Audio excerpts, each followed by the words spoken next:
આ તરફ ગુજરાત હાઈકોર્ટમાં રખડતા કૂતરાઓનો ત્રાસ જે વધી રહ્યો છે તેને દૂર કરવા માટે હવે ચીફ જસ્ટિસ દ્વારા ખાસ પ્રકારે રજૂઆત કરવામાં આવનાર છે, જેમાં ગુજરાત હાઈકોર્ટના વકીલ એસોસિએશન દ્વારા પણ રજૂઆત કરાઈ છે। કોર્ટમાં આવતા વકીલ અને પક્ષકારોને કૂતરાને કારણે હાલાકી પડી રહી છે। હાઈકોર્ટના કેમ્પસમાં કૂતરાનો ત્રાસ વધ્યો હોવાની રજૂઆત કરવામાં આવી છે। સંવાદદાતા દિવ્યા અમારી સાથે જોડાયા છે।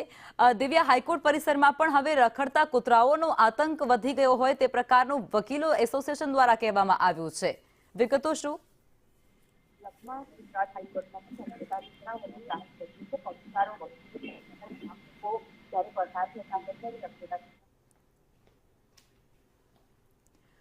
તો વકીલ મંડળની ચીફ જસ્ટિસને ખાસ પ્રકારે રજૂઆત, જેમાં રખડતા કૂતરાઓને દૂર કરવા માટે તેમના દ્વારા રજૂઆત કરાઈ છે। રખડતા કૂતરાઓનો ત્રાસ રસ્તા ઉપર કે પછી જાહેર માર્ગો અને સોસાયટીઓની અંદર તો છે જ, પરંતુ હવે હાઈકોર્ટ અંદર પણ વકીલો એસોસિએશન દ્વારા એવું કહેવામાં આવી રહ્યું છે કે રખડતા કૂતરાઓનો ત્રાસ હવે વધી ગયો છે અને તે ત્રાસને દૂર કરવાની અત્યારે તાતી જરૂરિયાત છે।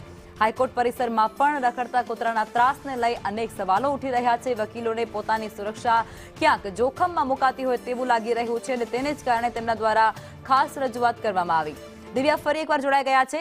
દિવ્યા, કઈ પ્રકારની વિગતો આ મુદ્દે? જી દિવ્યા,